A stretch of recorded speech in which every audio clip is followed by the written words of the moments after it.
Well, hello there, our poetry pixies. How are you this fine evening? Welcome, welcome, welcome. Here we are again, another Thursday. Okay. Yeah, you'll have to turn that down. That sounds good. Yeah, so good. So, as we usually start off, as you know, today's poetry hour with me and Abby. We came up real quick now. I don't know about Abby's because she's pretty good. Came up real quick with a couple paranormal horror slash type poems for tonight. The first half hour we'll be doing that. The second half hour we're going to go into the movie The Monkey. The monkey, but we'll get there. But as you know, we usually start out this evening here in lovely New Florence. The weather is a balmy 32 and it feels like 21 degrees with winds northwest at 15 miles per hour. So we woke up this morning. Yesterday was, I think, in the 60s. I think it was in the high 60s yesterday. The temperature steadily dropped, went into the 30s overnight, and we woke up to snow this morning, only for it to melt again, and the winds picked up, and it is cold out there. It rained a little bit earlier. It did a little bit of everything. It kind of like did a little bit of freezing rain, a little bit of I don't know what you call them. They're not hail, but they're like the little snow pellets or something. They're like snow, but they're more in a pellet form. I don't know what. It's not sleet. It's not snow. It's not hail. I don't know what you call them. It's that white stuff. It could be just freezing freezing. Oh my God, I can't speak tonight. Freezing rain. Because freezing rain also does that. Well, it was like the little pellets, but it was pretty this morning. It was just kind of, we knew we were supposed to get snow, but it kind of like, it was kind of like raining, and then we turned our back, and in the next 5 minutes, the ground was already covered white. That's how quickly it came down and covered the ground. Is it spring here? I wish. Spring's officially of, I think, the 21st or something like that. Our weather's real messed up. Our weather, we'll have 60, 70 degree temperatures one day, and then the next day we'll be down into the 20s and real cold, even into the single digits at night. March 20th. So, well, March 20th is spring. And don't forget, everybody, turn your clocks spring forward this Sunday at 2 a.m. So that's kind of what's going on here weather-wise and all that good old stuff. Now, like here, like I'm going to give you an idea of what our weather's like here. The next 10 days. Yeah. It's crazy. So tomorrow we're supposed to have 44 degrees. Saturday, we're supposed to have 35 with only 25 at night. Sunday, we're supposed to have 48. Monday, we're supposed to have 58. Tuesday, we're supposed to have 68. And then all week long, we're supposed to have in the 60s. Maybe, well, no. Nope, it goes then back the down. following week, and from Sunday going into Monday, from the 16th going into the 17th, we're supposed to have like a mixture of like rain and snow, which it'll dip back down into the 40s again with nighttime temperatures in the 20s. So, yes, that's why we're all getting sick. Like, I've got this cough that I can't get rid of. She's been sick off and on. Stomach issues, that flu bug. Which speaking of, in our county, the flu numbers have risen a lot, they said. I'm not surprised because our weather has really been sucky. Yeah, our weather is either a roller coaster, like I said the other time, I think it was the last live we were on, is the fact that you tell Pennsylvania, can you do every season in one day? And Pennsylvania says, hold my beer. Like, literally all the time. I think it was back in 1996 or 1997. We started off in the morning. We had flood watch. It was in the 50s, I think. High 40s, low 50s or something like that. And they've had us under a flood watch.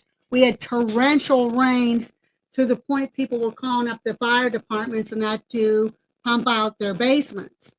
Well, within an hour, it turned from the torrential rain into freezing rain to snow to by the time the afternoon came, it was blizzard where you couldn't even see 2 feet in front of you. That's how bad the visibility got. That's how hard the snow came down.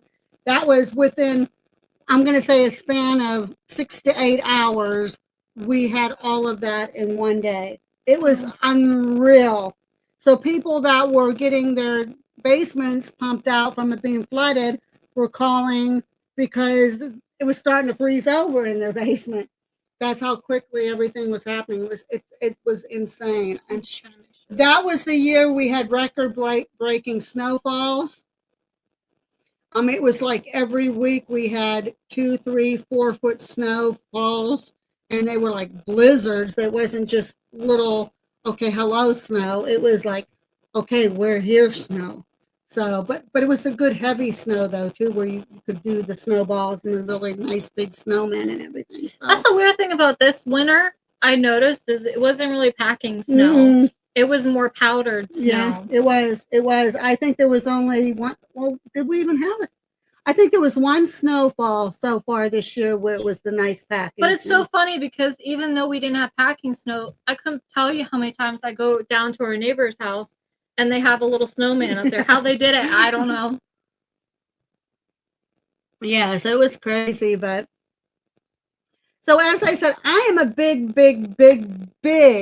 Stephen King fan. I'm a huge Stephen King fan. But I must say, as much as I love Stephen King, some of his scary movies that everybody thinks is scary, I personally don't find scary. I didn't find it scary at all. Matter of fact, that was not even one of my favorite Stephen King movies. Yeah, but it could be scary to people who are afraid of clowns. I don't get the whole clown thing. They can be creepy, but I don't know. I don't understand the people being afraid of them. I don't know either, but people are afraid and of clowns. Art the Clown and Terrifier, I'm sorry, folks. The Terrifier movies to me are nothing but big joke. They're not scary. They're just weird. And Art the Clown isn't scary. He looks like a sexual pervert or something. I don't know. He's just like, he's just creepy. And Terrifier 2, spoiler alert, I think the creepiest thing in Terrifier 2 was that girl ghost. She's on the trailer. So yeah, whatever she was in that movie, I found her creepier than Art the Clown. So,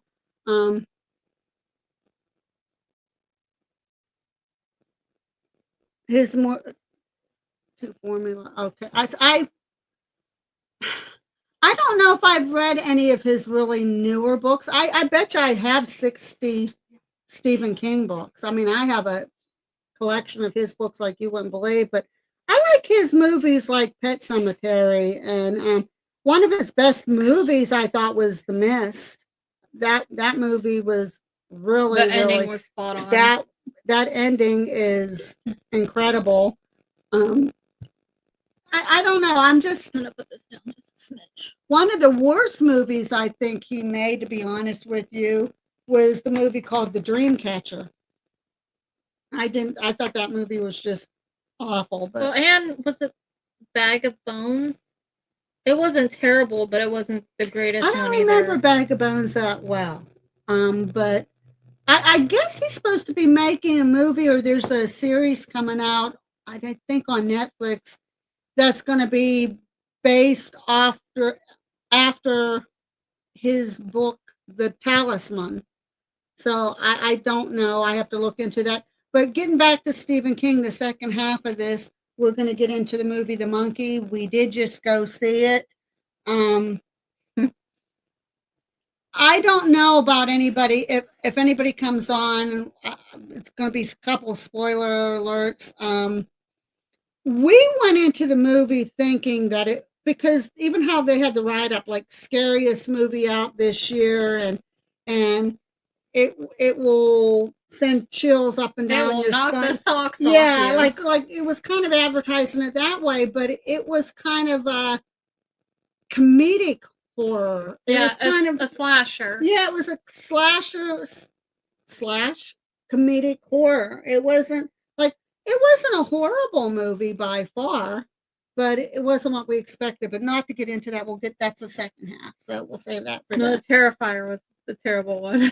I don't understand what people like about the Terrifier. Like, it terrifies me that people like that movie.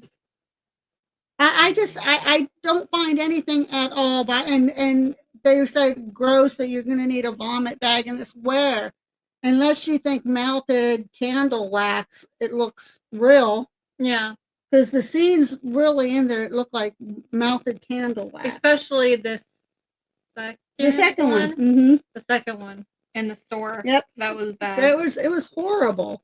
I don't know. Maybe I grew up on, like, movies like Freddy, Nightmare on Elm Street, and Jason, and Halloween, and like one of the best movies, which I don't know what the new one's going to be like, out that I thought kind of got to was the Final Destination movies. They really made you think. Oh yeah. But then they started getting redundant and ridiculous. And I think, a couple is good, but when you start carrying the franchise over and over and over, and it's really, it gets clownish. It gets silly. I've said this one or two times myself, is I believe a franchise should have 3 movies and that's it. You get the prequel. I mean, you can get a prequel, a sequel, and another sequel. That's it. You shouldn't do any more with it, because when you put more than, like, I'd say probably 3 or 4, things get a little bit. His stories haven't been good movies, and from what I read, a lot of the movies that come out off of his book, he's not completely satisfied with them. Now, I could be wrong on that, but I read somewhere that some of his movies, books that they made into movies, he wasn't real satisfied with. We did a couple months ago, we got to go to the Stanley Hotel, and we found some interesting things on the Stanley Hotel. Hey, Eric, maybe that would be a good thing either for me and Gabriella, or me and you to do, is the Stanley Hotel. Or me and you even, because you were. Yeah, I mean, I would love to do something. Yeah, because you I was there. Yeah, that's just it. So, Yeah. but okay, let's get to the topic at hand here. It's poetry hour for a reason. We already wasted 12 whole minutes. So I'm going to let Abby start off again. Oh, now, God. Abby, did you write these just up today? Yeah. Okay, so literally within, I would say, 10 minutes, because I looked at the time. I was like, "Oh crap! I'm gonna be coming over here to get ready and everything." So Abby's was written real quick, and I wrote mine yesterday in about 10 minutes. I don't know if here's the thing, people. Too, we're not doing that because we're just not caring about the poetry or whatever, and that we're just writing them up really quickly. It's just the fact that we've been so busy, or we're sick, or we have to do with the dogs, or, like, for me, I have a trip this weekend, so I'm trying to think of everything that I need to do for that. So it's just. And I've had poetry writer's block. I mean, because I got what I want to put in my head for my book, and then I'm trying to think of poems. I'm trying to think, there's some things going on with, Lurking Spirits. We're trying to set up investigations. We're going to have a couple more coming up here soon. But there's stuff going on over at the jail. I'm not sure that. I don't want to get into questionable, because we're trying to get the building open back up, but we'll cross that bridge later on. But there's just a lot of things going on. So we hope that you like the ones that we did write up. So Abby will start with her first one. Oh, man. Oh, man. But we're giving you what you asked for. You wanted, like, scary, horror, paranormal. I'm sure we'll come up with more in the future, but we'll do the jing. The jing. What's the jing? What's the jing? Oh, the king. Typos. Yeah, the king. I don't think he feels like he's been getting enough attention lately, because he has the habit is he comes into the room and he tries to take on the dogs, because he's heard himself being called the king. So he thinks that since I'm the king, I can do whatever I want to do. So I'm going to go challenge and tease the dogs. So, Oh yeah, he likes to rub his body against the cage, like, "Ooh, look at me, I'm out, and you're not." yeah, and he does do that too. So, But I mean, my cat's no better. Aspen, he does that all the time with Zeus. yeah. When Zeus gets in trouble, he'll be in the cage, and Aspen will be like, "Ah, you see, I'm not in the cage because I'm a good kitty. So you know what? I'm just gonna show you how much love I can get." And he purposely will go and like cuddle up to me and be like, "Come on, person, pick me up. You got to show him that you love me more than him." I'm just like, Cats are "You're like such that a too. brat." They're personality plus, I'm telling you. All right. So my first Your first bleh. My first poem is named White Lady, which if anybody knows anything paranormal related, it's always the White Lady. It is. He's a cat. They're evil. Yeah. You got that one right. All right, so it goes, a pale white apparition, an old house with a lovely addition. One cracked, old cracked bridges, only life was some sticks. No living, old cracked bricks, only life was some sticks, not living residents to occupy the house, just a white lady and her spouse, who've been gone for long ago. No matter though, her beauty will always show. She sings the most beautiful of songs. This is her home where she belongs. Wow. That's pretty good for making it up within a couple minutes. Now make sure you keep those in your book. Well, you have all yours saved. Yeah, so. Okay. Hi, Eric. Hi, Eric. Okay, my first one's called Night Creature. Ooh. I wish we had a scary one. There. They gotta yell. Yeah, they gotta yell. Okay. Thank you. Pointy teeth and glowing red eyes. Will this soon be my demise? I tried to scream but had no voice. Stay or run. I had a choice. Cape aflow, an outstretched arm, standing not far, it meant me harm. I slowly moved, taking one step back. I knew very soon it would attack. I took another step, but unfortunately fell. It stood above me, casting its spell. I floated near him with just his glance. He looked right at me with his powerful, wait. Yep. I knew now that I had no chance. He looked right at me with his powerful stare. He exposed my neck as he brushed away my hair. He leaned over and took a bite. My life was changed forever that night. Vampire. Hims was a vampire, and Hims got me. Hims bit me right in the neck.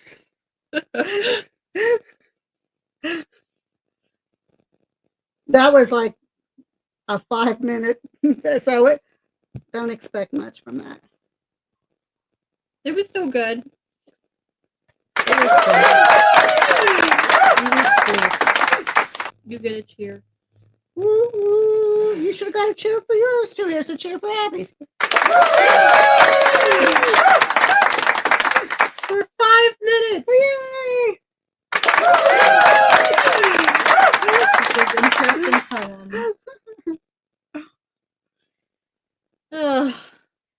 Poem number 2.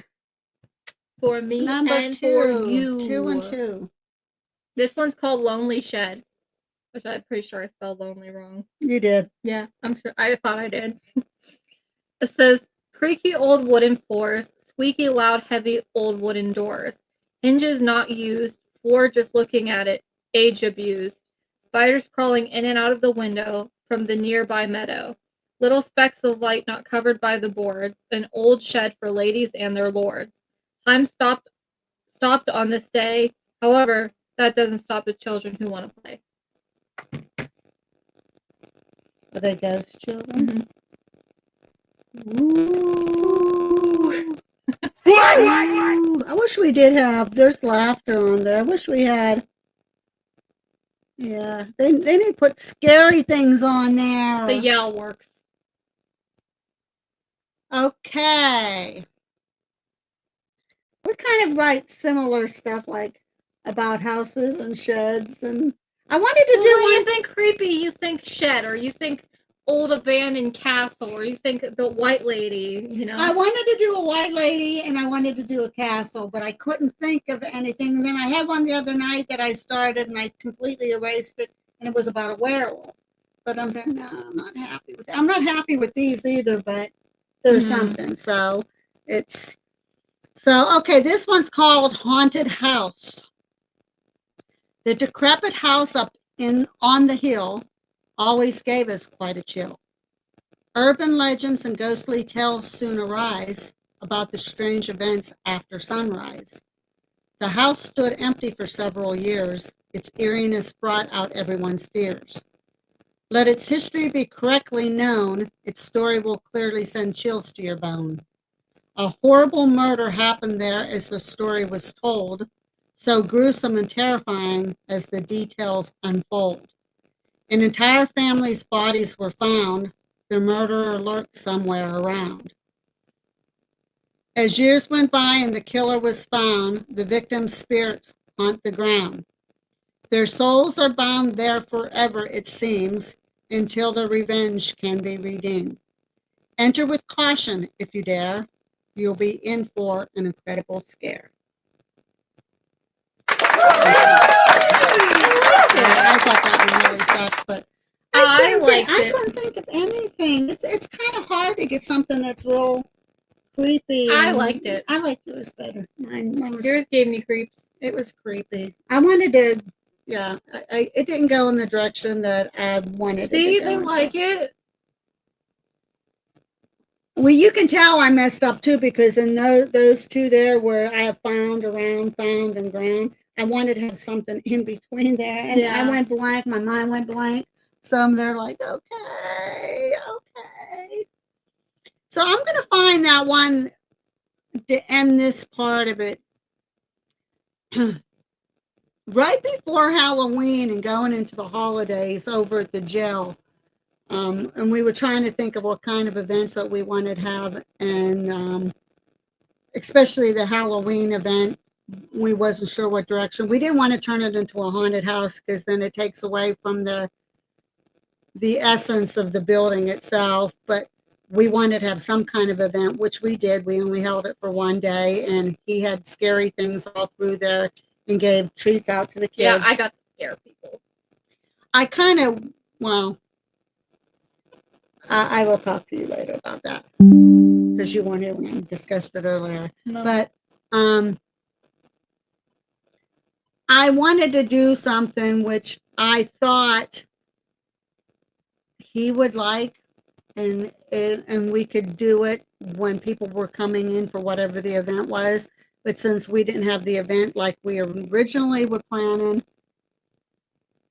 he liked the poem and he kept it. I don't know if he put it on his site. I don't think it is on his site. I don't know. But regardless, here's the poem. I do have a poetry book that I'm working on, and I think Abby is too, right? You're not working on a poetry book? No. We could do that. Put yours and mine together. And mother and daughter's poetry. Yours is better than mine. No, they're not. Yes, they are. No, they're not. You're a hell of a good writer. I'm going to punch you right in your lips. Those lips. Okay, here it is. It was just a Halloween poem. Okay. 'Twas a few days before Halloween, and we have a scary tale of all the strange happenings at the old Cambria County Jail. 11 inmates were hanged at the gallows outside as tickets were sold to the spectators with pride. The tale of old peg-legged Smitty, I am sure you did hear, who murdered his best friend John Minahan over a deer. He was to be executed early one morning, but soon he vanished without any warning. As the sheriff very quickly put out a reward, the start of many rumors soon would be heard. Did Bert Luther and his father help Smitty escape, or was he dragged to the dungeon where he met his ill fate? Many decades have passed, and we may never find out. Could old Smitty's spirit still be lurking about? Strange things keep happening within the prison each day. Shit. For the building is very haunted, many would say. Doors slamming, footsteps and whispers you will hear, and your body will tremble in total fear. If you survived your tour through without a single fright, congratulations, my friend. Happy Halloween night. So that was the poem that I wrote for the jail. So hope you liked it. I did my best. I was going to do one for Christmas too, but we weren't open for Christmas. So what are we gonna do? what are we going to do? See? Boo-hoo-hoo. Oh, Lord, let me see what people are saying. Before we get on the movie topic, I can read another chapter of my book. Yes, go ahead, please. Okay. So this chapter, Linda says that's a great poem. Oh, thank you. I know, I loved it, and we said it at the end of our tours on the last or a couple days before Halloween, and everybody who I read it to, they said that. Oh, I didn't know you did that. Yeah, you told me to. I didn't know you did that. Yeah, I did. Because Dave wanted us to do that. Yeah, those two women, the last two women I had that day, I read it to, and they loved it. Oh, wow, I didn't know that. Yeah. Because I know Dave wanted us to, but yeah, they loved it. A lot of things. They loved it. Anyways, so this one is called, the chapter 2 is called The Horror House. The whorehouse? No. So it goes, Jim started up the car and continued to drive till they reached the house. Okay, everyone, out, says Tracy. Everyone exits the car except Ruby. Jaden, being the hyper one, runs up to the house, then stops by the front door. Tracy, trying to get Ruby out of the car, picks up Ruby and carries her into the house, to the house's front door. Jim grabs the keys and unlocks the unoiled down door. Jaden runs upstairs, packing his room. Tracy puts down Ruby, and Ruby walks around the house. The house was beaten down, cobwebs everywhere. And everywhere you stepped, the floorboards would creak. Ruby walks upstairs to see her brother in the biggest room. This is my room, Jaden says. But I wanted the bigger room for my dollies, Ruby said. They continue to argue about the room till Tracy and Jim go upstairs. What is going on, says Tracy. Mom, Jaden won't let me have the bigger room, Ruby says. Jaden, let your sister have the bigger room for her dolls. But Mom, Jaden says angrily, no, but this room will be your sister's. Tracy says, fine. Jaden says, stomping down the stair steps. And the plot thickens. And the plot thickens. I could read the preface that I got for. Well, I started a paranormal book. I don't think that I have it in here. I could read. I start projects and stupid for me. About your comment too, Kiwi, that it's kind of funny that poem was said, because the two women that I had that morning when I did that poem, they actually did have some frightening things happen to them. There was some whistles and some talking and stuff, and they're like, yeah, we really didn't survive the fright, but they're like, that's still a good poem. Let me see if I can find real quick. See, when I wrote the book, I wrote it back in high school, and I never proofreaded it or anything. So I really have to go back into it and proofread it. And that was back when I was first writing stuff. So I feel like I could do a lot better now that I'm a little bit more advanced in writing and stuff. I'm trying to find.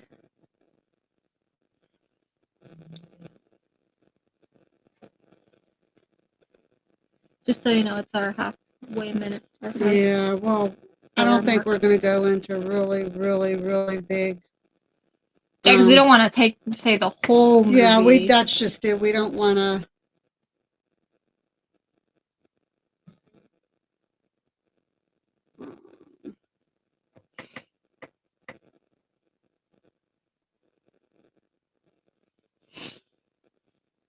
I'll have to find. I know. I can't remember where I had it on here, but I had. I can't even remember what the freaking title of the book was at this point in the game. I think it was paranormal. Paranormal stories. I can't even remember.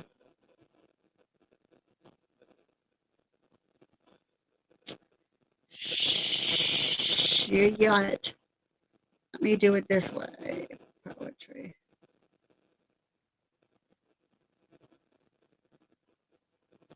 It wasn't even poetry, though. It was.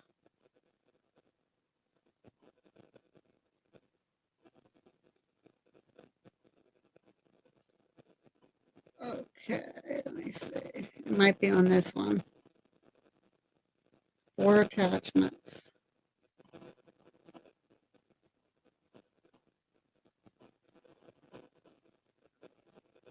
Ah, I just read a little bit of my next chapter.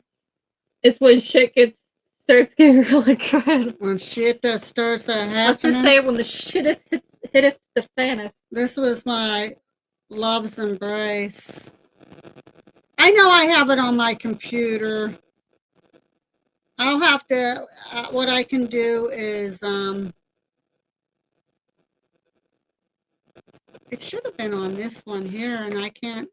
See, look. This was my last one I wrote. Wow. Now, are you still working on that book, or do you have that one finished? I'm still working on it. I Why started it says 4 attachments. What? How do I started it in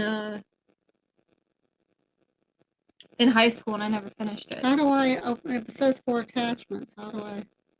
I have no clue, Mom. I don't know anything about Outlook. I do everything through Google. I'll have to pull it up on there. But I have it is based on, I have the preface to that one, and I think the first chapter or 2 chapters written on that one. But that one's based on stories that I was told by my dad when I was growing up and experiences that I had. And the preface told about the area that I grew up in and some of the things surrounding, because we all lived like in a coal mining community, and the street where we lived, the mines, was up on top of the hill. I know I discussed this before on Real Talk. And all the houses in our neighborhood were pretty much all relatives, with the exception of a few, but they were all coal mining houses. And so they were all very, very similarly built.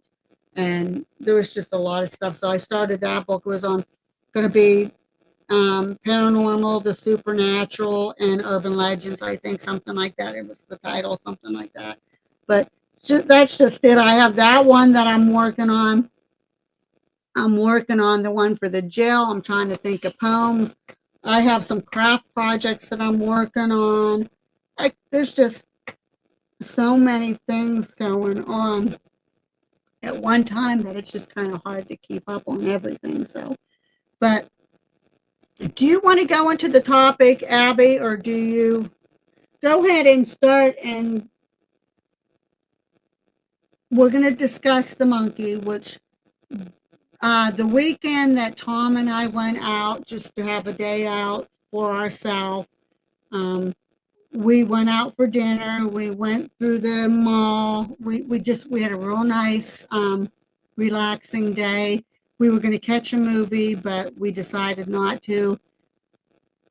We wanted to save it for the next day, which was Sunday, and we went out with Abby and Gabriella. So there was me and Tom and Abby and Gabriella, and we went to see the monkey. So yeah, I was like, Can I go with, please? Yeah, Abby kind of invited herself. No, I said, could I please go? I said, because I'd really like to see the movie. Well, you did invite yourself, but that was okay because Also, I paid. We went, well, we bought you your popcorn. Yeah, you did. Good popcorn, too. Yeah, yeah. No, I want to show you something. I want to show you something. She wants to show you something.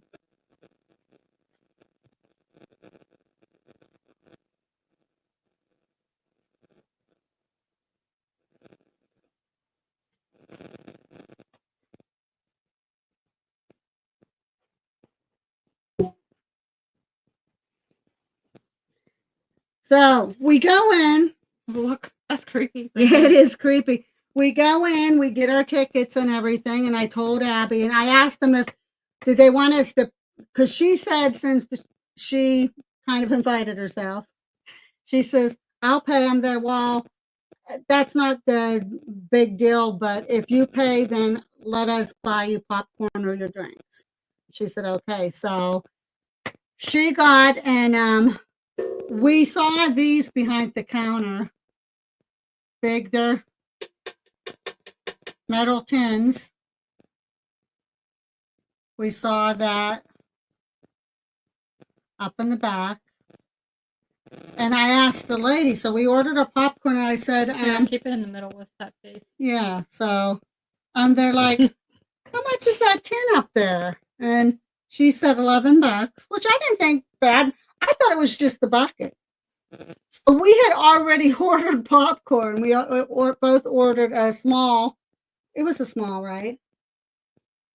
You and Dad ordered 2 small. And then she said $11. So we had just ordered our popcorn. I didn't know they filled it with popcorn and you get free refills. Oh, wow. She starts filling it up with popcorn. This freaking thing's heaping with popcorn. So we had more than enough. Well, heaping with popcorn and butter. She filled that thing with butter. It was very buttery. But it was funny because I said, how much is that? And the lady says, I like you. I like your way of thinking. And the other lady said, why would anybody want that? That's creepy. And she says, exactly. So then Abby ordered one so that they could have it for the keepsake. And then she noticed Abby's tattoo and they kind of like, okay, you can be my BFF, you know? Yeah, she says, come work here so you can be my BFF. Because she saw my tattoo and then she was like, you're also getting a bucket. That's so cool. Because I guess her coworkers were really annoyed at her or whatever for getting the bucket. I was like, if you're a scary person, like a scary movie person, you're gonna want to get. Yeah, why would you not? And if you're into those type of movies, like I spotted that, and that was too when we was expecting, like, to have our pants scared off of us by seeing this movie. So yeah, we're thinking we're gonna have to get more popcorn refills because we throw the popcorn at other people, but that's not what happened.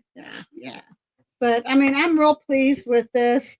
And the thing on here says the monkey only in theaters. Everybody dies, and that's messed up. Go ahead, Abby. You give your thoughts, and then I'll jump in. We kind of touched base on it a little earlier. So, the main character, if you've ever watched Sweet Tooth, is the main kid in the series. Problem is, and like I was saying, this is because I don't know how to say this. It almost was treated like a cheap movie because they had to use the same actor over and over and over again for certain parts instead of them, I don't know, finding actual twins to play the twins. They had the same character, just different, just 2 different design styles of them, and the same for the little kid. I just think it was a cheaper way of having the movie. And I don't know, there's some like stupid scenes in it, and I just feel like if it would have let us know that it was a slasher, I don't think it would have been too bad. But the fact that we thought we were going to get scared and we didn't get scared at all, it kind of made you kind of disappointed in it. No, there are, because it was listed as a comedic horror, I guess. There were moments in there that was rather entertaining. Yeah, funny. Overall, for a Stephen King movie, I thought it was odd that he went that direction with it. IB squared. IB squared. The horror, the gore in that was actually pretty decent in it. I mean, it lived up to the Stephen King gore. I was disappointed in the monkey. The monkey kind of was scary, as you can see on here. But I'm thinking, like, when you watch the movie Annabelle and you see the Warren Museum and everything, and that monkey in there with the symbols, I thought it was that monkey, but it wasn't. This monkey had the drums and drumsticks. Mm-hmm. And I mean, even some of the monkeys in the horror movies had the accordion.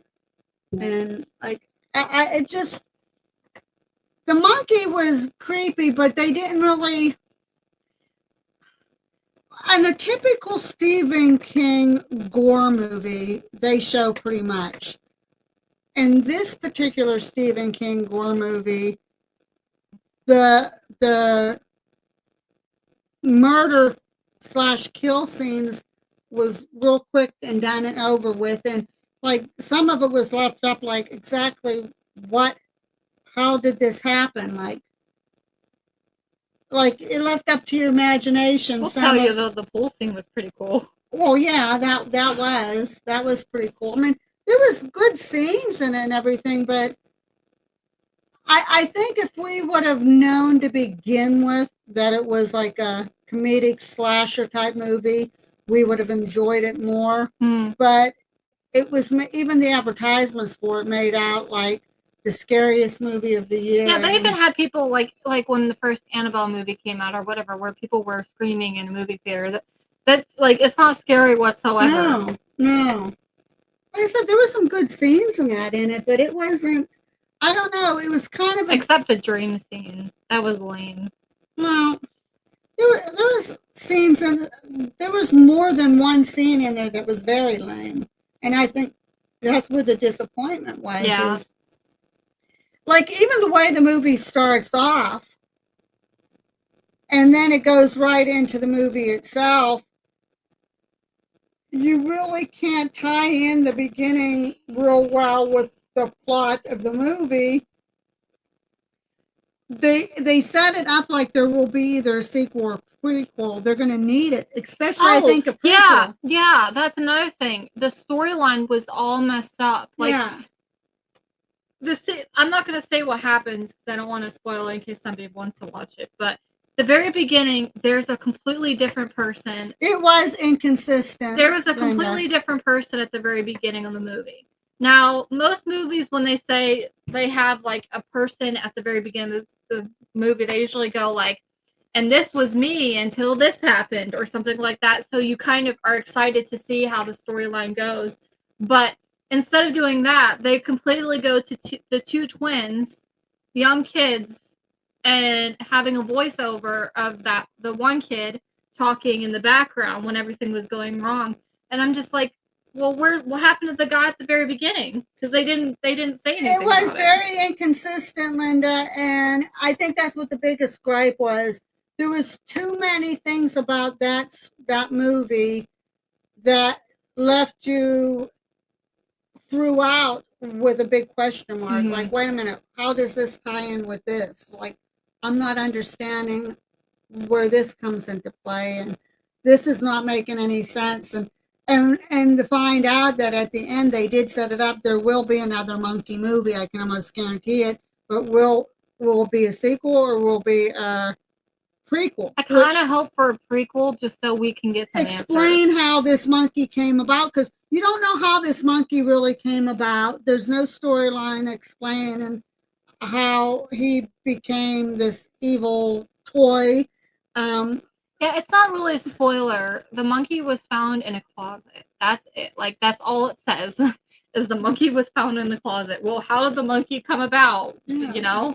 Like, and it just, and you can't get rid of it. You can't get rid of it. Once you turn the key and it does its thing, it's yours. It's with you.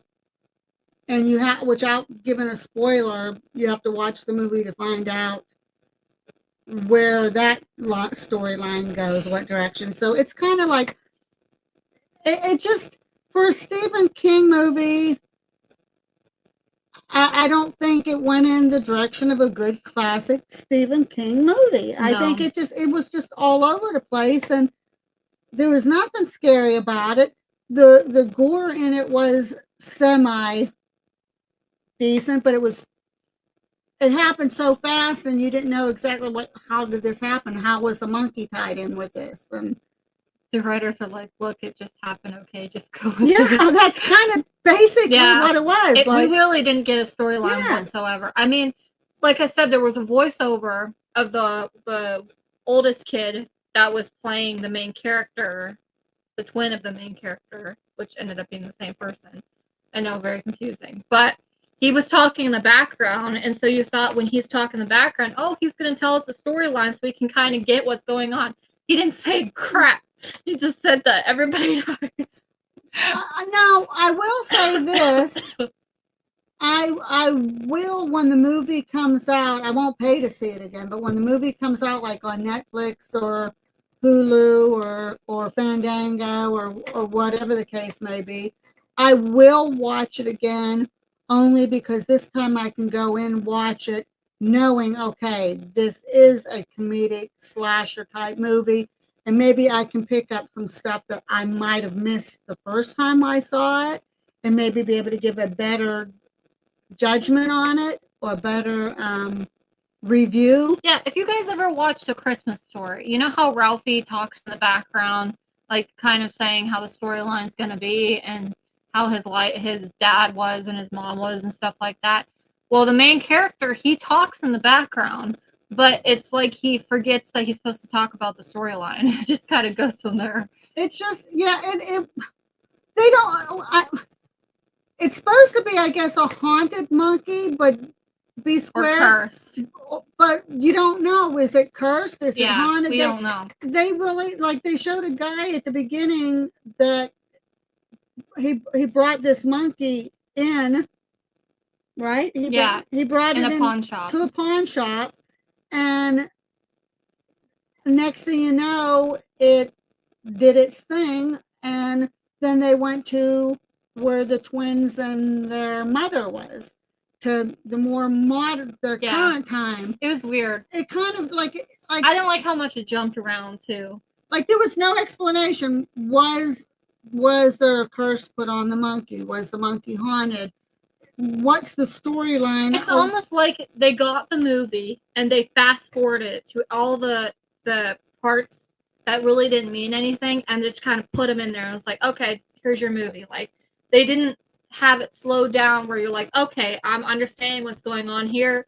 All right, let's move to the next scene. No, it was just people dying, you know, everything going wrong. The monkey doing his thing. Like, that's it. And a little bit of a spoiler on it. The monkey reacted to the person that had it, that did a particular thing with the monkey, and then when the monkey reacted, all hell broke loose. It's a spoiler, but it's not a spoiler because it's kind of hard to figure out what I'm going with it. But it'll make sense if you watch the movie. I think I do suggest, if you really are a Stephen King fan, to watch it so you know what we mean. It's just I wouldn't pay tickets at a Good theater thing to go is see we it. saw it on a matinee, so we didn't pay a lot. Which a lot of people, when I was looking at reviews, they said that they're glad that they did that because most of them walked out during it. If that gives you an idea of how sad, how disappointing the movie was. Yeah, I just, you know, with me being an incredibly big Stephen King fan and owning all his books, or a lot of his books, I was disappointed. But that's why Abby and I said that when we came on, that we wanted to warn everybody, hey, if you're going to go in and see this horror movie that the write-ups kind of indicate that you get the scariest movie of the year, and you'll get your pants scared off of you and blah blah blah. No, it's not like that. And really, I'm not surprised that some people got up and walked out, because for a Stephen King fan, he said he was very pleased with how it was written, which I'm kind of, but Stephen King is not.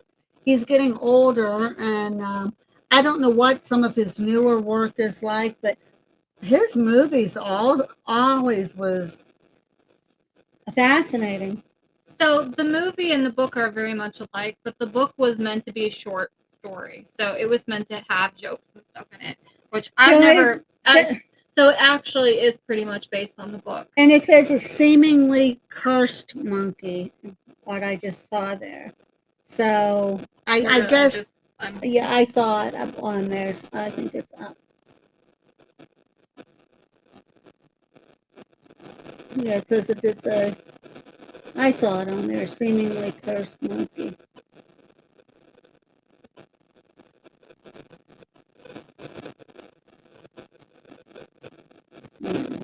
I saw it on there. So, but yeah, so apparently too. Yeah, because it says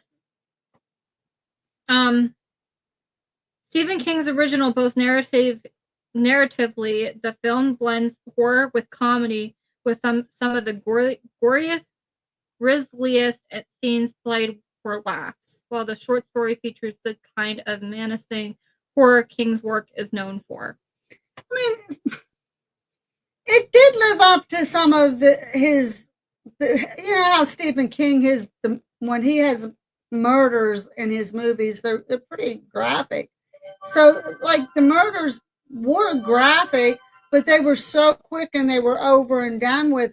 Like, and there was no, you knew that the monkey's curse or whatever involving the monkey had something to do with the way the people died, but there wasn't enough to figure out, well, how did this happen and why did this person die this way? And it's just like it was like all over the place. If you see the reviews, they're pretty bad. But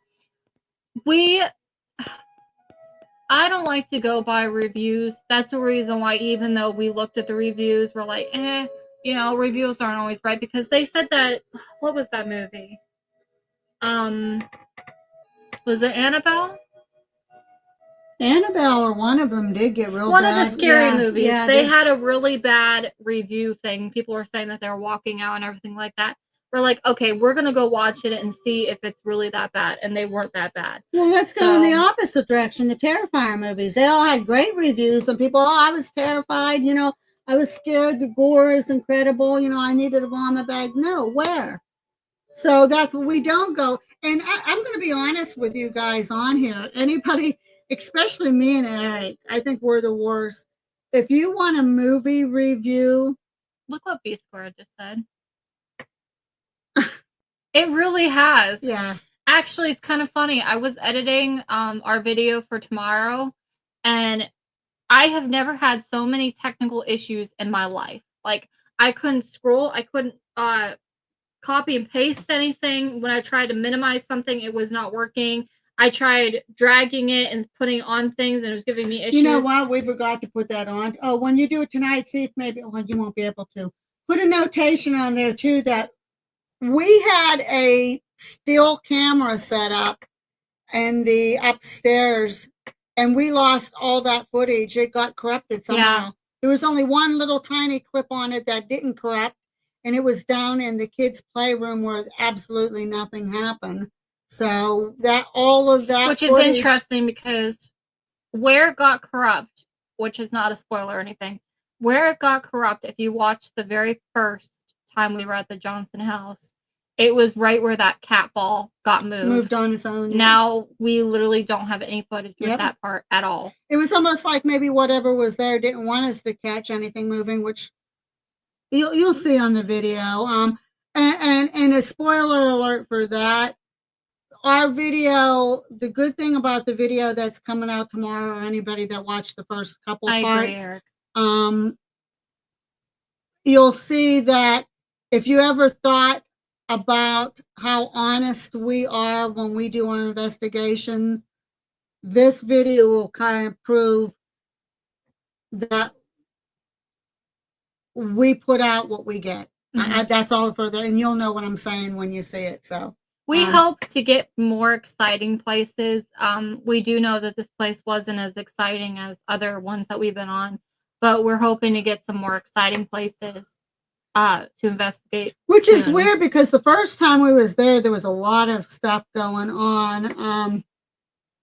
This last time we went there, we felt and heard more stuff than we actually captured, but that's kind of where I was going with when you see it. It's kind of proof that a lot of these people that go to the same place more than once, and every single time they go, things happen like crazy, and the next time they go, it's even more active. That's not always the case. Same as over at the jail. There's times that we go into jail and we can feel the energy and we can feel it, but we catch absolutely nothing. Then there's other times that as soon as we walk in the jail, there's activity left and right. And if you're gonna film or do EVPs or anything, that's the day to get it because you can just the energy's that amped. Yeah, which I'm gonna see about doing it, but we have this footage from the jail, me and Chase of the REM pod not going off for a whole day, and then us doing another thing and it going off. And I'm thinking about putting it in, but doing it as two things together, so you guys can see how it didn't do anything for a whole day, and then it just started working randomly. And I'll even show you the other day where it didn't do anything. I think we tried for a whole week straight, and there was only like 3 days that actually worked. The rest of the days it didn't work. So I don't know, B squared, if they were trying to avoid the instruments or. Because we did have, if you watch our clip tomorrow, you'll see that there is interaction going on, not like the first time we was there, but it's just like, especially with the camera, like it possibly wanted to do something, but it knew we had a camera going. So everything that it was ironic because everything, and it was the same disc, the same SD card. Everything all on that floor ironically got corrupted, but that same SD card at the very last clip of it that was down in the kids' room, that video was just as clear and good as can be. It wasn't. Yeah, which on the video tomorrow you won't see the kids' room only because we were getting everything set up, and by the time we got everything set up, you realized that nothing was really happening in there. Beverly tried talking and nothing was working, so we're just like, okay, we're gonna move to the ship room. We just took it all out because we kind of could have. We probably maybe we can do like a short the show just that you can't pull. Like there's a still picture on those each one of the clips. There's a still picture only, but you can open it up because every time you open it up to try to watch the video, and it'll tell you this one's 16 minutes, this one's 9 minutes, this one's 12 minutes, there whatever. Was a 16, a 17, a 9, and an 8.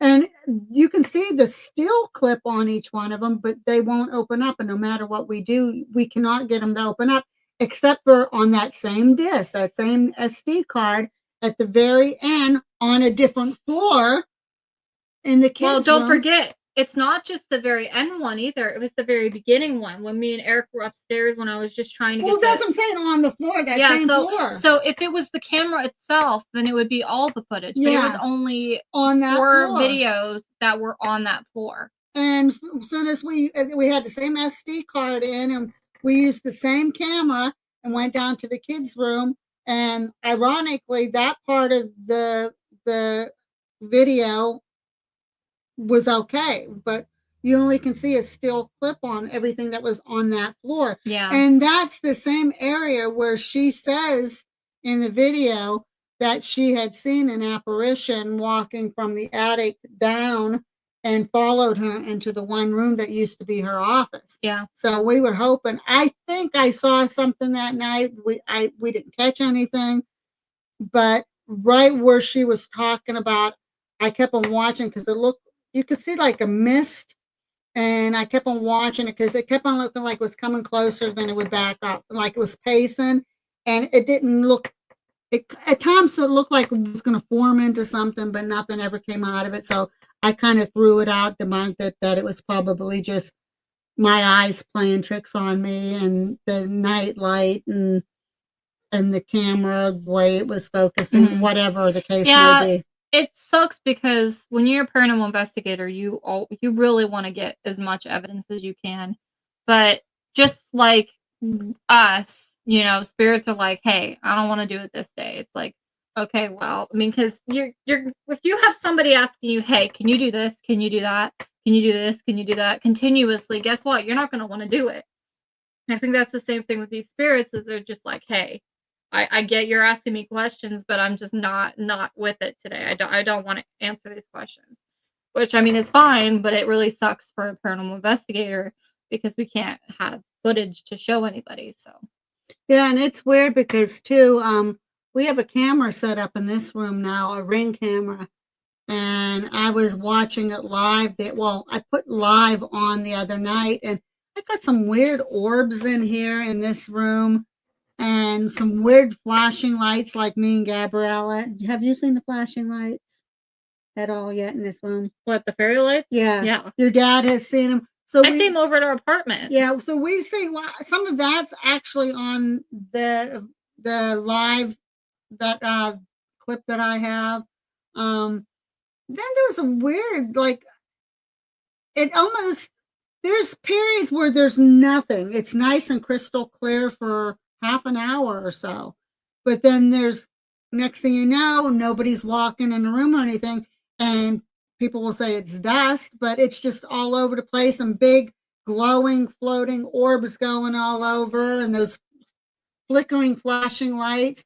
But one part of the video, it almost looked like, I've never seen it. I don't know if it was a bunch of orbs together, but come down like this, and it almost looked like things of rain coming down, like it was rainfall coming down. Yeah. Or like big, like fingers. I'm not saying they were fingers, but if you look at Gabrielle's room in South Carolina looked like it was snowing in there.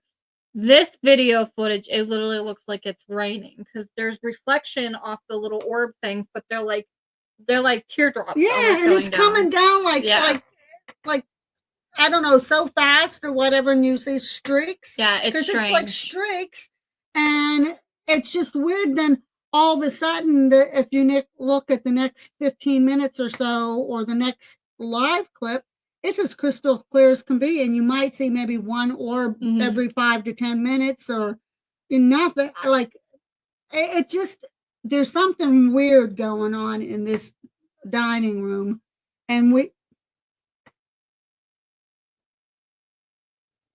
seen shadows. You saw that too? Yeah, did you see it? We've seen shadows walking from like our bathroom through here and come in. Deborah or Dylan, are you out there? And then we see, that's when we see those flickering lights and all that weird stuff. I thought for sure I saw a shadow. That's why I tell my audience here to keep a close eye on that section back there and let us know if you ever see anything. Because there's just some. I think with my peripheral vision, I saw something over there. That's why I looked, because, like, I mean, I know that's the camera and the lights back there, but it's just that it almost. Well, those red lights kind of, the oranges, they make it look really spooky back there. But it almost looked like there was a little bit of a shadow. But also makes you wonder if their energy comes in waves so hard for continuous activity. There's so much research should be done. And that's why we are so passionate about what we do, because it's not just that we go out and investigate just for the hell of it. There's so many things that we've experienced, and especially since the stuff that we had going on down in our house in South Carolina, we're kind of more intuitive now of what to kind of watch out for and what to hear. The dogs are not loose; they're actually asleep, believe it or not. Both of them, surprisingly, they're. I don't think they're feeling that great. They just seem to be off. The dogs have been like us lately. They've been pretty ill. Yeah, they seem off. And our female, since they are over a year old, we're pretty sure she's in heat, so we're going to have to get them fixed up before puppies come along. But no, they're both sound asleep right now. He would make such cute puppies. They had a bit. I know Dylan keeps on saying, "Mama, if they're puppies, oh no, we don't want puppies." So, but yeah. So there's so much stuff going on. Little puppy bellies. No, I love puppy bellies, but no, I don't want puppies. But your dad said he almost brought a dog home. Did he? He said yesterday he was at work in this big semi truck. They allowed him to park over where your dad works at, and he said there's the truck. He said he opens up the truck door, not your dad, but the guy did, and out comes this big German Shepherd. He said it's black, and he said it's like a horse. He said beautiful, and it runs right towards your dad. So your dad took his ground and just stood there like calm, didn't panic, just stood there. Dog runs right up towards him, and he's standing there. He says, "I'm not going to hurt you, pal." And he said the dog went up and gave him hugs and kisses and everything else, and was the most loving German Shepherd. Here to find out that guy didn't want that dog. He wanted to give it away. So one of your dad's co-workers ended up taking the dog home, and your dad said, "If I would have known he was giving it away, that dog would have come home with me." I said, "Oh yeah, that's all we needed was a third dog." Yeah. No, we already have 2 horses in the house as it is. We don't need a third one. And he said it was huge but beautiful. So, now what we're going to do here too, guys, is you guys have been so loyal to us, so wonderful. Our mods are the best. Be Squared, we're going to have to make you a mod too. Because you've been on here quite a bit and you're pretty damn awesome too. So we're going to have to make you a mod. Keep an eye out, make suggestions, and we would like to, and Abby came up with the suggestion today, especially Gabriella, maybe on Real Talk, do a question and answer session.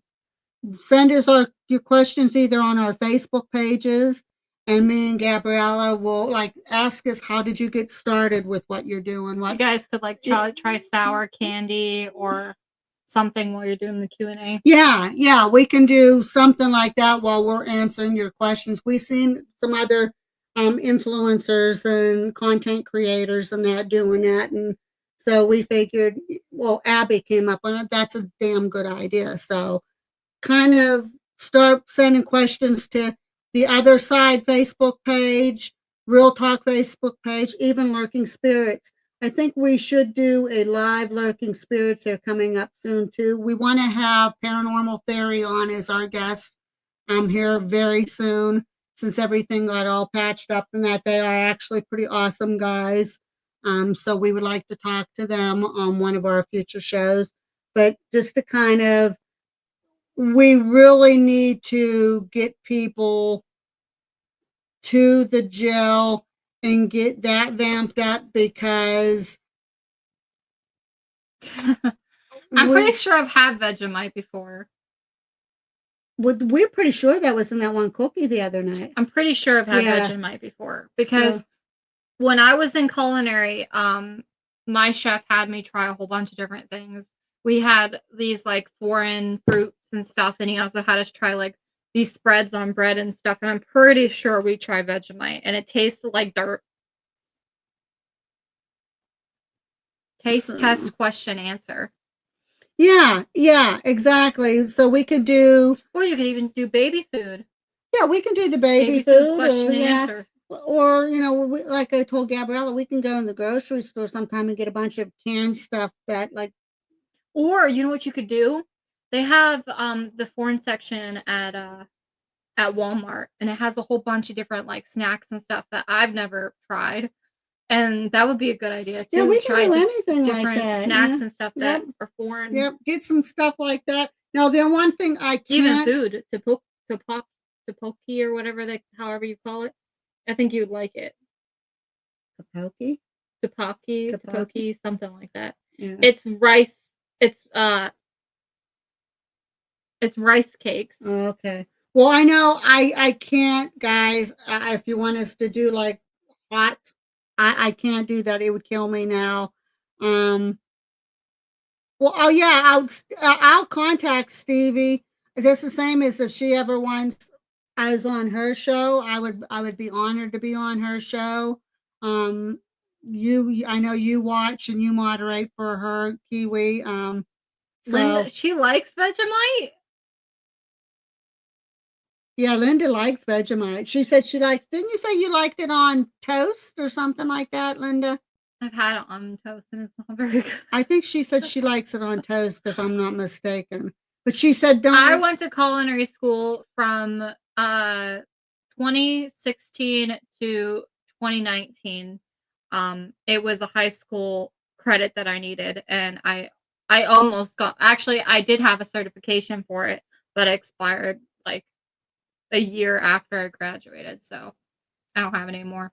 I could go and get it again. I just have to take a test, but I don't think I know half the stuff that I learned there. So, Yeah, but my chef was cool because I was she terrible. was the chef's pet. I was, and I was terrible with paper tests. Like when I look at a paper and I see all the questions on it, I'm like I'm freaking out because it's a test.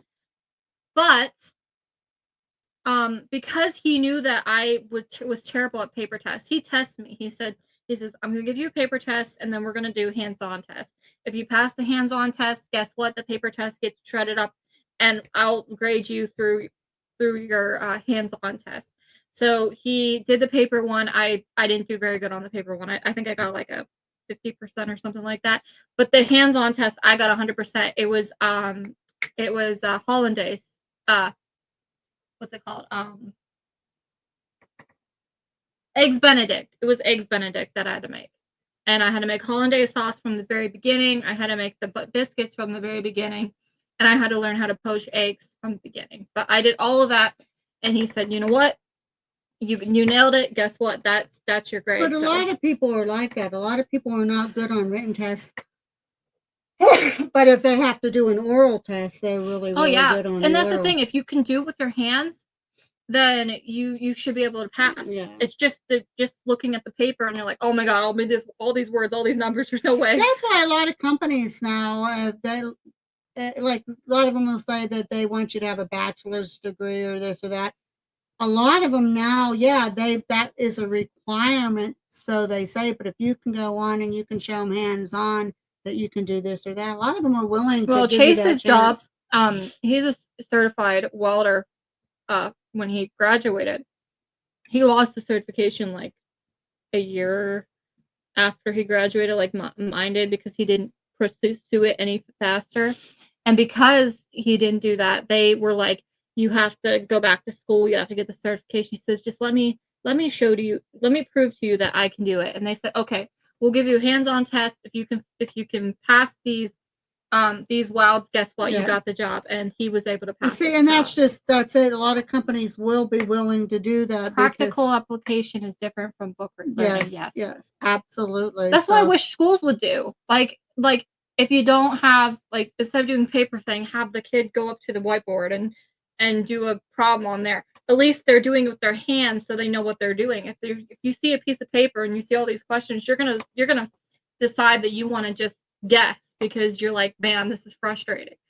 I think it's because your adrenaline goes and that you panic. You know that score on that test could be the matter of making or breaking you as far as going to college or going to the next grade or passing or whatever the case may be. For me, it was graduating history. Well, see, and where if you can do an oral or hands-on and come out with the same results, why shouldn't that be good enough? Because you're proving that you know the stuff, you just can't do it on the my paper. government class, I passed by 1 point. And I was really surprised because I'm terrible at government class. Terrible. So is our but it's only because I hated my original teacher because he was sexist and he was all about the sports teams. And if you weren't in a sports team, he basically treated you differently. And so for the longest time, I put it off. But in order for me to graduate in 2019, I had to get that last class. And so there was a woman that took that place, and I said, okay, I'll take the class, even though I don't want to.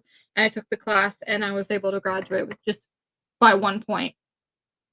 And a lot of schools are like that, unfortunately. They'll get and give all the athletes and sports teams and that breaks. Like, you can have some of the dumbest He could totally even like give them better grades than they deserve. I'm not trying to be rude and bash or anything like that, but you could have somebody that has a very, very, very low, they could be flunking in every one of their subjects, but if they're on a sports team, somehow they magically pass and squeak through. Yeah. Like, that's not right. Look at that. That's all that on there yet from all that powder from the other night yet.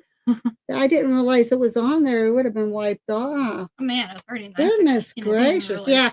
So guys, we've been on here for an hour and 15 minutes. It's supposed to be poetry hour, but of course we didn't do all poetry. Just keep on give us ideas. It doesn't matter even we can change it from poetry hour to something else, but Thursdays will always be Abby's and my night, no matter what. Unless they end up having prior plans, something comes up on that night. But Thursday on the other side will be mine and Abby's, or whatever the case may be. Maybe we'll call it like cozy hour or we could something like that. We'll think of something. Chat hour, or we'll think of something. Yeah, chatting with Diane and Abby or something like Coffee that. corner. They're not doing the athletes any favors. Yeah, they're not. They're not. Because you have to be smart in order to play a sport. Because there's some sports that require you to know things. We could do coffee talk hour. Coffee talk. I like that. Because we always have to have our coffee. Yeah. So that will be always for me and Abby every week. And then of course Gabriella and I. It doesn't matter. You can put the suggestions on here for any of our channels. Lurking Spirits. I can't say enough. We're not begging and pleading for people to subscribe and that, but it helps. And it's only because we know that you like what we're doing and you like the content that we're putting out. And so far, out of all the things that we've done, we've only had that one incident the one on Lurking and the one on Real Talk. Where we had an incident in Real Talk? It was that one that came on and was kind of being a little bit the religious person that came on. Oh, yeah. And because we were talking about Lurking Spirits. Was that on? That was Lurking Spirits. Was that Lurking Spirits? Mm-hmm. Okay. Because we were talking about the jail, and he's like, that being that's right. Because I was thinking it was on Real Talk. So that's the one over at the jail itself, and then that one. Other than that, everybody has been coming on, and they've been very nice and very welcoming, and we like that. So if we can get our people to like and subscribe, that shows us that we're going to continue regardless. we are, but I mean everybody likes to see that their numbers going up, and and I've said it before, Linda, I've got the best. I know other people claim their moderators are the best. I've got the best moderators on my channel and our channels than anybody. And that's why I said B Squared. We got to make B Squared a moderator. And when Cactus comes back on, make her a moderator. Because we truly do have the best moderators. I think it's trolls everywhere. Actually, I do streaming on Twitch every once in a while, and I had a really mean person get on there not too long ago. So I think it's just the fact that no matter where you go, if you're going to be live or if you're going to make a video, you're going to get a troll. And you just got to know how to deal with them. Well, I was watching Raw Side last night, and she had Dana and Jeff on. She had a really, really, really good show. But I know apparently there was one night that they were on, and I didn't catch the episode, but I guess the show was invaded by trolls, and it got some of her moderators, I guess, lost a lot of their info, and it's the ones trying to get their email was affected. All of their Instagram, TikTok, all their accounts got affected by it. Come on, guys, that's ridiculous.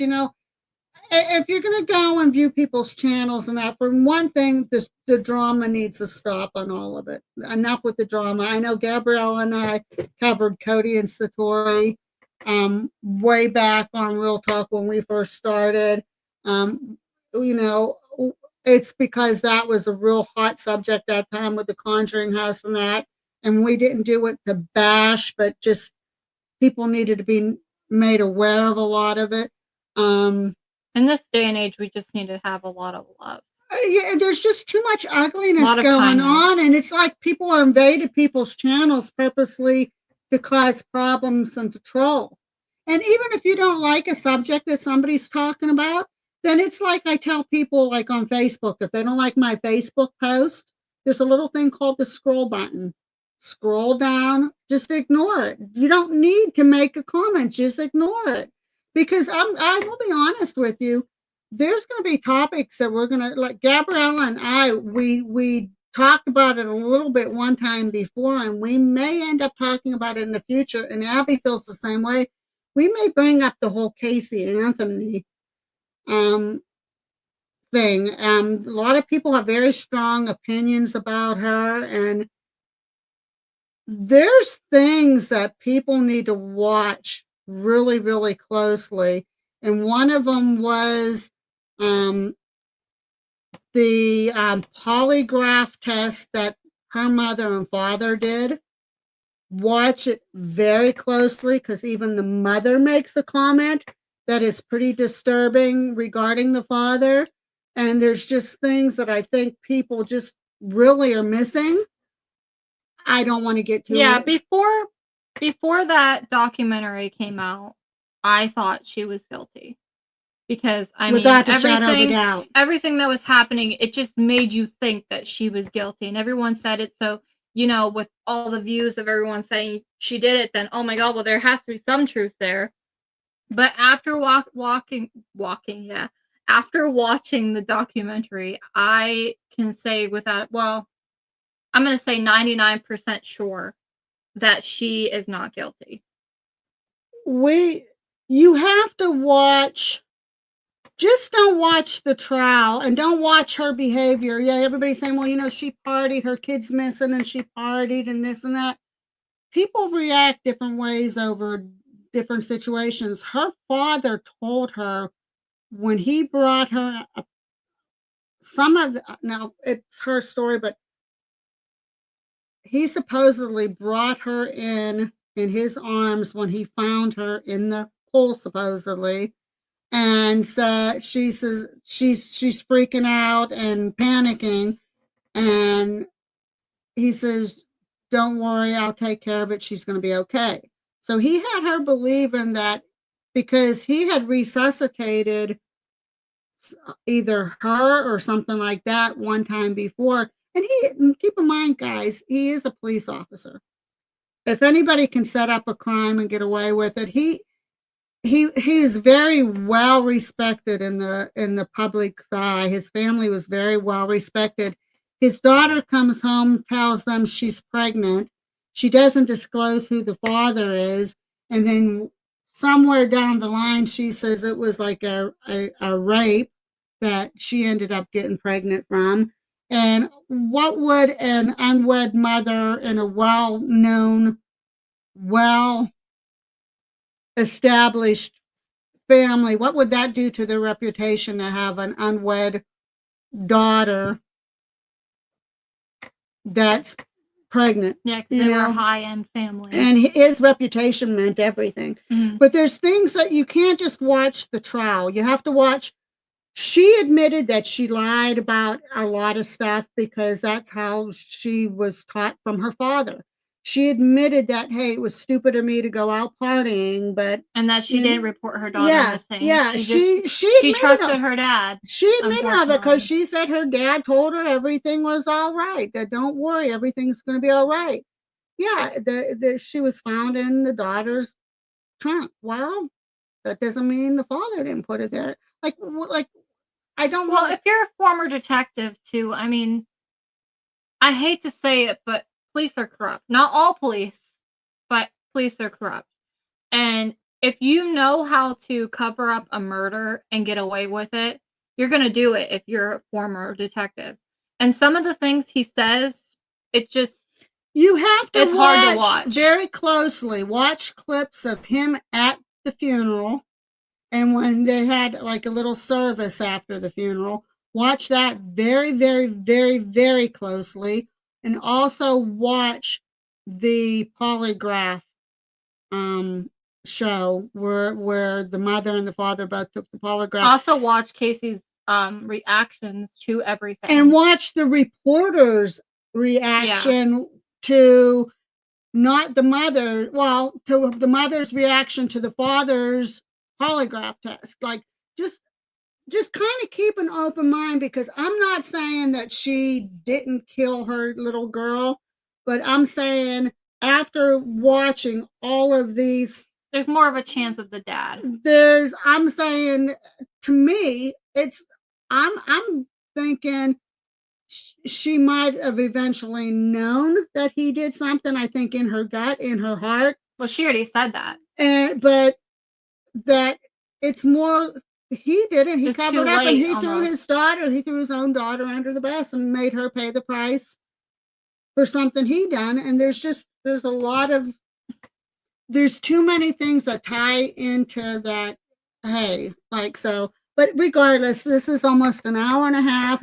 That'll be a whole other story. But again, that's going to be a very, very, very controversial and emotional one. And it is. It's very hard to watch the documentary and be like, man, that could have been somebody that I'm close and you with. have to watch too. They show clips of her.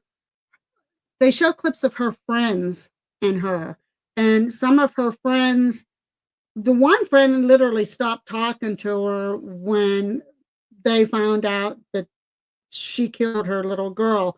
But after he watched all of these things and he started putting piece to piece together, he made up with her and he said, "I'm sorry." He said the biggest thing that only kept me any trusting in her at all was he saw her with that little girl, and he said he has never seen a mother love their little girl the as much as pictures and the videos.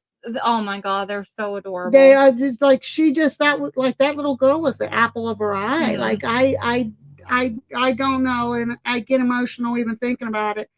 But like I said, but again, getting back to why we even went on this, we're probably going to have trolls on there saying, "Oh, you're sick and you don't know what, she killed her kid and you got, you know." I don't care. You're entitled to your opinion, you know, and I'm not going to crucify or condemn you for it. If you think she's guilty, that's fine. She could be guilty. She could have done it. But I'm saying, yeah, there's always that 1%. There is, and I'm saying, but if you watch these different, not just certain things, watch everything. My big thing I love doing is I like cross referencing and going through every avenue. And if you go through every avenue, you're going to be surprised with some of the things you find. It's the same with the John Bonet murder. That's a whole other caboodle.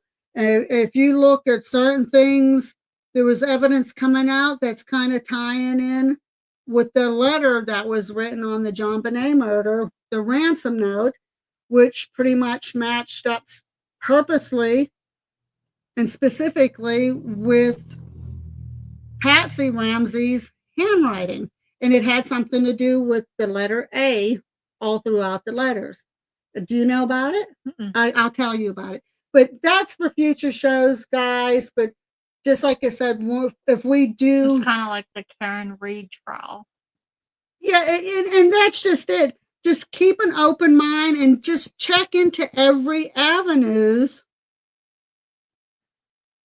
The reason why she didn't report her daughter missing, B squared, is because according to even what the one lawyer that was working with her was, when her father approached her, he told her he had her in a safe place, that she was okay, that don't worry, don't worry, you just go about doing what you're doing. He assured her that he was taking care of that little girl, Yeah, that not like to worry. Set her up. Like, and that's what, and that was the big phrase out of all of it, that he told her. So why would she report something missing when her father said, "Hey, don't worry, you know, this whole Like, there's a lot of things you have to watch and listen to very, very, very closely. And again, I'm not saying she's innocent. I'm saying you got to keep that probability there. I mean, the jury I obviously, thought she died from chloroform. that's what they said. That's exactly what they're trying to tie in. But there's a whole story, and we'll get into it. I highly suggest watching the documentary that's on Netflix. I don't even remember. It's on somewhere. Apparently, she did die of chloroform, but he made it look like she drowned in the pool. From what there's a lot. There's just, you have to watch every little. It all ties in, and he's a police officer, so Yeah, and not to get too gross until you watch the documentary, and we'll talk about this some other time, but the things that they found on the daughter, the little girl, is what really turned everything around. Because they found a whole bunch of different things that ties her to not the mother. So there's a lot of, you'll see on the documentary what I'm talking about. But there's just so many things that excuse me. The biggest wrench in this whole thing is watch the father, because it really doesn't matter if she died chloroform drowning or whatever. I mean, the poor little girl, she's gone, and she shouldn't have had her life snuffed away from her. Whether it was her or her father or whoever. She was young. She young. was 2. I believe she was 2. Yeah. But if you listen to the father very closely at the funeral, the service, and you watch very closely the wife and the reporter's expressions when he was doing the polygraph test, and why was he able to get the polygraph test kind of like almost retaken? And he said, "Oh, yeah, I'm it's just not for the faint of heart. I would suggest bring tissues. I would suggest make sure that you're set up for it, because it's very hard to watch. But I really do highly And even the recommend reporter, watching it. while he's watching it, he made comments like, "Okay, wait a minute." It's just like, like I said, we don't want to get into it because that's a whole other subject. And again, she might have done it. She might be guilty. I mean, you know, I just think it's too convenient that the father was involved the whole way. And if you watch the polygraph test, his reaction during the polygraph and some of the comments he made at that funeral, that if there was ever a shadow of a doubt in your mind before that, wait a minute, she swears she's innocent, that she acted recklessly and she lied to the police over and over again, and she went out partying and this and that. Yeah, they were all stupid, and she even said it herself. They were dumb, they were idiotic. She should have reported it to the police immediately, blah blah. She admits that she did stupid shit.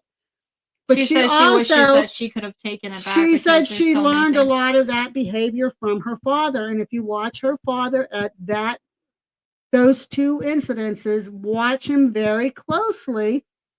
He's a retired police officer. What better person to cover up a crime than a police officer, especially if he's guilty of some of the things that he is supposedly supposed to be guilty of. Yeah. And I kind of buy it, because he is a slime. Mm-hmm. He is a slime. I'm sorry. He's a slime. Mm-hmm.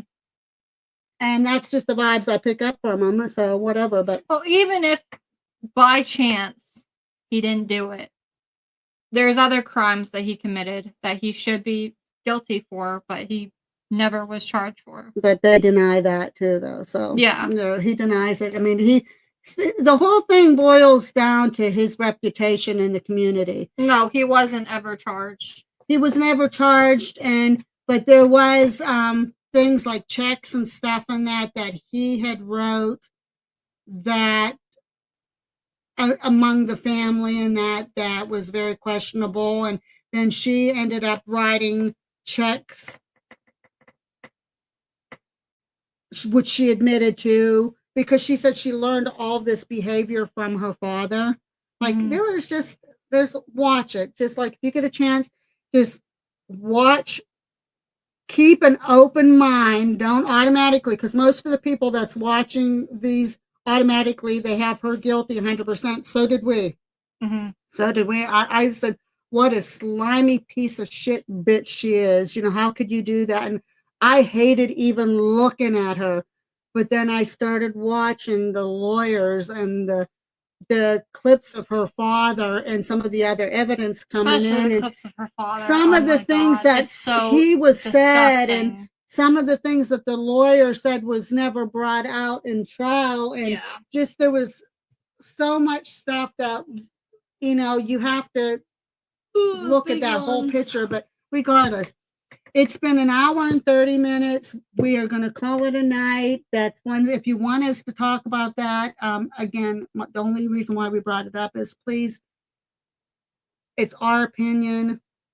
We're entitled to it. We are not going to bash you if you think different. You could be right 100%. That It sadly is. I don't think anyone will ever know. That's just it. We don't know.